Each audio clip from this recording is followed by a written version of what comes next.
सभी छात्रों को गुड इवनिंग। जैसा आप लोग देख चुके हैं कि कक्षा 10वीं विज्ञान विषय के अध्याय 1 से अध्याय 8 तक 1 नंबर के प्रश्न जो वार्षिक परीक्षा में पूछे जा सकते हैं, ऐसे प्रश्नों को जो बोर्ड परीक्षा के दृष्टि से बहुत ही उपयोगी हैं, मैं आप लोगों के साथ शेयर कर चुका हूं। आज मैं अध्याय 9 प्रकाश परावर्तन तथा अपवर्तन से संबंधित परीक्षा के दृष्टि से बहुत ही महत्वपूर्ण प्रश्नोत्तर शेयर कर रहा हूं। मुझे आशा तथा अपेक्षा है कि आप सभी इन प्रश्नोत्तर का अवश्य ही अच्छे से अध्ययन करेंगे। तो यह प्रश्न है, गोलीय दर्पण किसे कहते हैं? ऐसा दर्पण जिनका परावर्तक पृष्ठ गोलीय होता है गोलीय दर्पण कहलाता है। परावर्तक पृष्ठ गोलीय यानी जिस पृष्ठ से प्रकाश का परावर्तन हो रहा है वह पृष्ठ अगर गोलीय है, गोलाकार रूप में है, तो वह दर्पण गोलीय दर्पण है। गोलीय दर्पण कितने प्रकार के होते हैं? 2 प्रकार के होते हैं, अवतल दर्पण और उत्तल दर्पण। हम लोग जो अवतल दर्पण और उत्तल दर्पण देखते हैं, वह दोनों दर्पण गोलीय दर्पण के ही भाग हैं। गोलीय दर्पण को काटने पर अवतल दर्पण और उत्तल दर्पण प्राप्त होते हैं। फोकस दूरी क्या है? गोलीय दर्पण के ध्रुव तथा मुख्य फोकस के बीच की दूरी फोकस दूरी कहलाती है। गोलीय दर्पण का ध्रुव तथा उसका मुख्य फोकस के बीच की दूरी फोकस दूरी कहलाती है। वक्रता त्रिज्या की परिभाषा क्या हो सकती है? गोलीय दर्पण का परावर्तक पृष्ठ जिस गोले का भाग है उसकी त्रिज्या दर्पण की वक्रता त्रिज्या कहलाती है। यानी गोलीय दर्पण जिसका परावर्तक पृष्ठ गोलीय हो, उसकी त्रिज्या यानी उसके केंद्र बिंदु से गोले के किसी भी तरफ की दूरी, केंद्र बिंदु से एक तरफ किसी भी तरफ की दूरी दर्पण की वक्रता त्रिज्या कहलाती है, जिसे कैपिटल R से निरूपित करते हैं। वक्रता त्रिज्या तथा फोकस दूरी में क्या संबंध है? वक्रता त्रिज्या फोकस दूरी की दुगुनी होती है। वक्रता त्रिज्या फोकस दूरी की दुगुनी होती है, यानी R बराबर 2F, जहां F फोकस दूरी है और R वक्रता त्रिज्या है। एक गोलीय दर्पण की वक्रता त्रिज्या 20 सेंटीमीटर है, तो इसकी फोकस दूरी क्या होगी? तो गोलीय दर्पण की फोकस दूरी 10 सेंटीमीटर होगी। यानी गोलीय दर्पण की फोकस दूरी उसकी वक्रता त्रिज्या की आधी होती है तथा वक्रता त्रिज्या फोकस दूरी का दुगुनी होती है। अवतल दर्पण में प्रतिबिंब कैसा बनता है? अवतल दर्पण में किसी भी स्थिति में प्रतिबिंब वस्तु से बड़ा, छोटा एवं वास्तविक बनता है। वस्तु से बड़ा बनेगा, छोटा एवं वस्तु के बराबर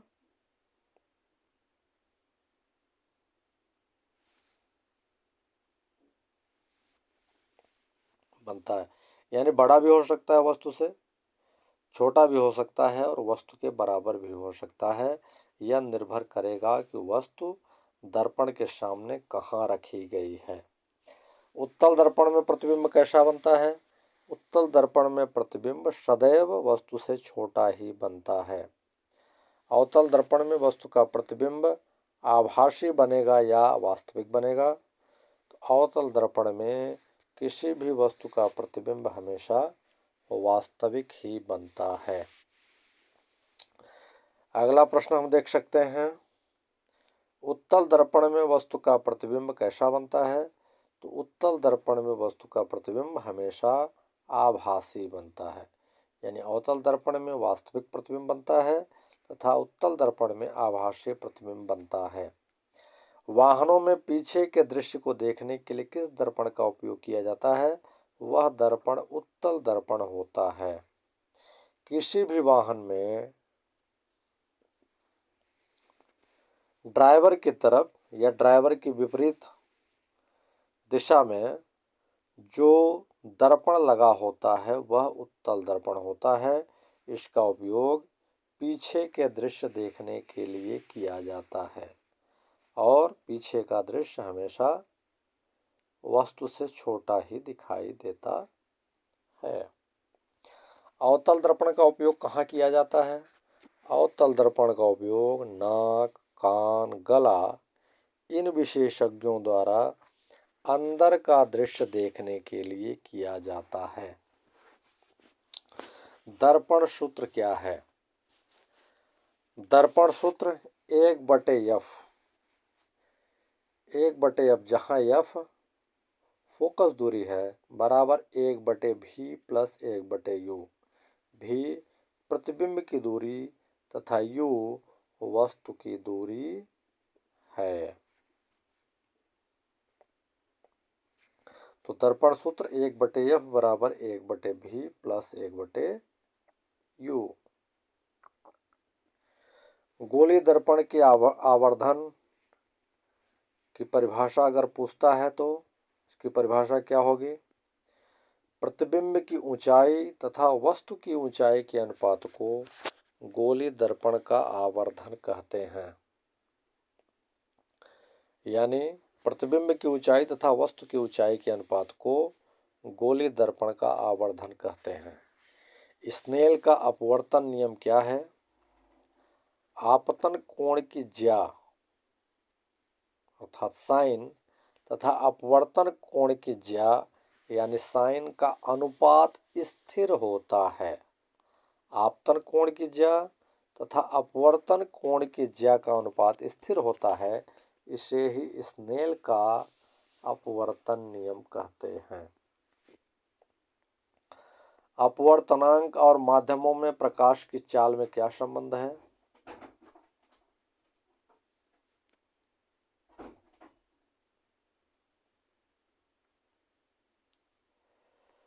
इसमें संबंध है माध्यम 1 में प्रकाश की चाल यानी v1 बटे माध्यम 2 के प्रकाश की चाल अर्थात v2। तो प्रकाश माध्यम 1 से माध्यम 2 में प्रवेश करता है।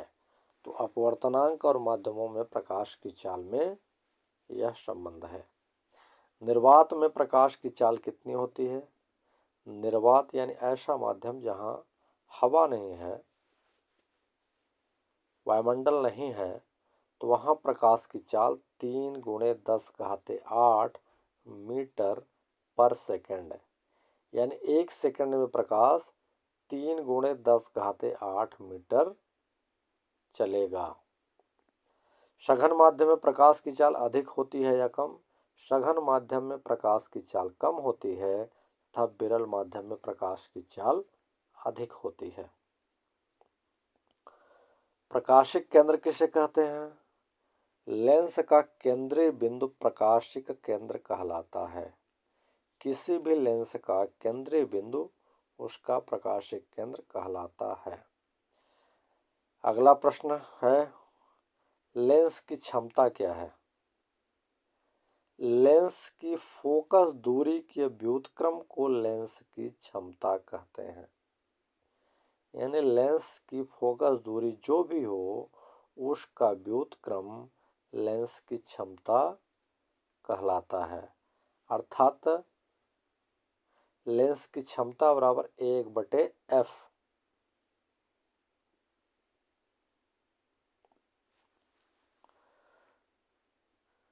लेंस की क्षमता का मात्रक डायऑप्टर है।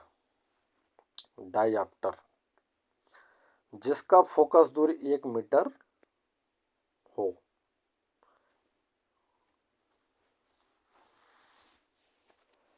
अगर किसी अवतल लेंस की फोकस दूरी 2 मीटर है तो उसकी क्षमता क्या होगी? तो सूत्र जो है हमारा, लेंस की क्षमता बराबर 1/f, यानी लेंस की क्षमता फोकस दूरी की व्युत्क्रम होती है।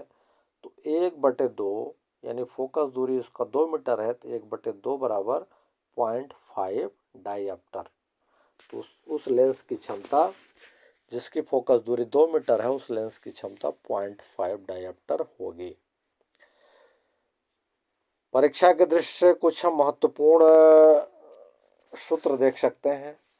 दर्पण का सूत्र हम लोग जानते हैं, 1/f बराबर 1/v प्लस 1/u। इसको पहले भी देख चुके हैं।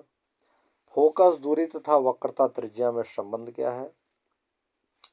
हम जानते हैं कि किसी भी दर्पण की वक्रता त्रिज्या उसकी फोकस दूरी की दोगुनी होती है। तो r बराबर 2f, यह वक्रता त्रिज्या और फोकस दूरी में संबंध हो गया। या f बराबर r/2, यानी फोकस दूरी हमको ज्ञात करना हो तो r अगर हमको मालूम है तो r/2, यानी फोकस दूरी में हम 2 का भाग देंगे तो हमको वक्रता त्रिज्या में 2 का भाग देंगे तो हमको फोकस दूरी प्राप्त हो जाएगी। स्नेल का नियम क्या है? m बराबर साइन i बटे साइन r, यानी आपतन कोण की ज्या बटे अपवर्तन कोण की ज्या।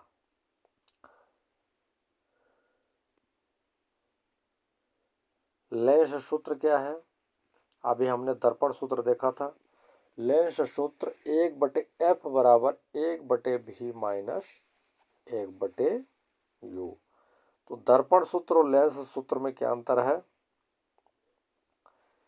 यानी दर्पण सूत्र में फोकस दूरी का व्युत्क्रम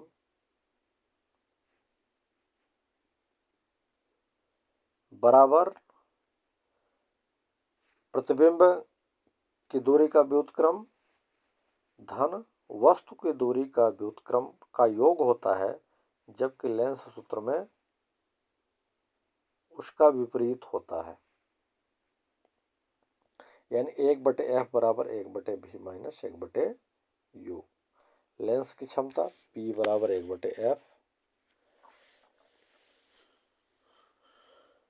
लेंस की क्षमता की परिभाषा क्या हो सकती है?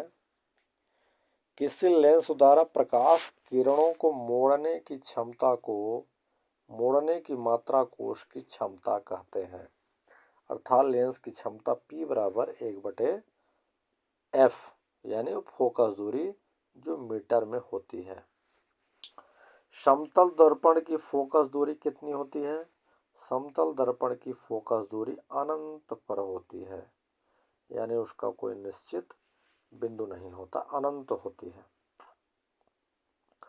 यदि किसी वस्तु को अवतल दर्पण के सम्मुख वक्रता केंद्र पर रखा जाता है तो उसका प्रतिबिंब कहाँ बनेगा? उसका प्रतिबिंब वक्रता केंद्र पर ही बनेगा। यानी कोई भी वस्तु अगर दर्पण के वक्रता केंद्र पर रखी जाएगी तो उसका प्रतिबिंब भी दर्पण के वक्रता केंद्र पर ही बनेगा। हम दर्पणों की पहचान कैसे कर सकते हैं? दर्पण से बनने वाले प्रतिबिंब से हम दर्पण की पहचान कर सकते हैं। यानी अगर वह प्रतिबिंब वस्तु से छोटा बन रहा है तो वह उत्तल दर्पण है, तथा वस्तु से बड़ा या बराबर बन रहा है तो वह अवतल दर्पण है। आवर्धन के मान में ऋणात्मक चिन्ह क्या दर्शाता है? कि प्रतिबिंब वास्तविक है। किसी दर्पण में चाहे कितनी ही दूरी पर खड़े हों, अगर आपका प्रतिबिंब सदैव सीधा प्रतीत होता है तो संभवतः वह दर्पण कैसा दर्पण होगा? समतल अथवा उत्तल दर्पण होगा। जब कोई प्रकाश किरण सघन से विरल माध्यम में प्रवेश करती है तो वह अभिलंब से दूर हट जाती है। यह प्रकाश के अपवर्तन का नियम है कि जब कोई प्रकाश किरण सघन से विरल माध्यम में प्रवेश करती है तो वह अभिलंब से दूर हट जाती है, तथा अगर वह विरल से सघन माध्यम में प्रवेश करती है तो वह अभिलंब की ओर झुक जाती है। अवतल दर्पण में प्रतिबिंब सदैव वस्तु से छोटा परंतु उल्टा बनता है। प्रकाश का परावर्तन क्या है? प्रकाश का किसी सतह से टकराकर उसी माध्यम में वापस लौटना प्रकाश का परावर्तन कहलाता है। परावर्तन के नियम। प्रकाश के परावर्तन के दो नियम होते हैं।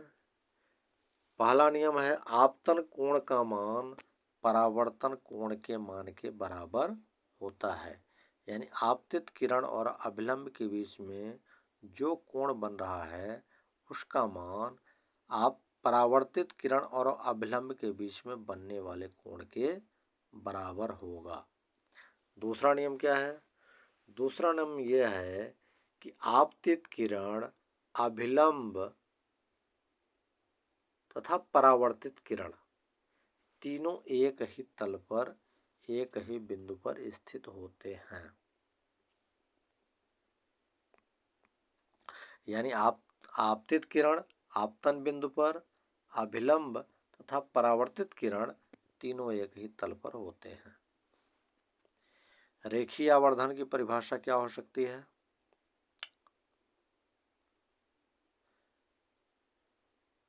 दर्पण से परावर्तन के कारण बने प्रतिबिंब के आकार का बिंब के आकार से अनुपात दर्पण द्वारा उत्पन्न रेखीय आवर्धन कहलाता है।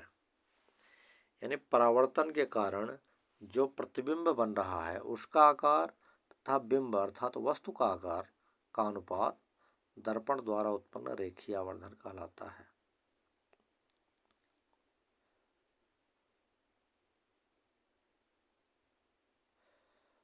वह दर्पण कौन सा दर्पण होगा जो बिंब का सीधा तथा बड़ा प्रतिबिंब बना सके?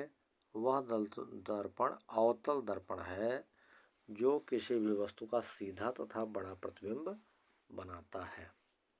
एक आपतित किरण समतल दर्पण पर 30 डिग्री का आपतन कोण बनाती है तो परावर्तन कोण का मान क्या होगा?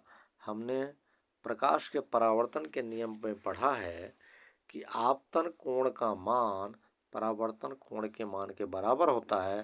तो अगर आपतन कोण 30 डिग्री का है तो परावर्तन कोण भी 30 डिग्री का ही होगा। गोली दर्पण दो प्रकार के होते हैं, अवतल दर्पण और उत्तल दर्पण।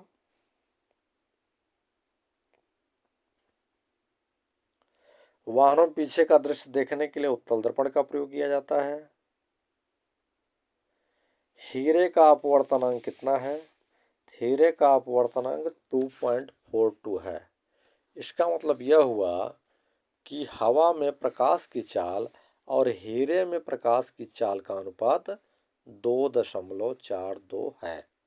यानी वायु में प्रकाश की चाल और हीरे में प्रकाश की चाल, वायु विरल माध्यम है तथा हीरा सघन माध्यम है, तो उनका अनुपात 2.42 होगा, यानी वह हीरे का अपवर्तनांक है।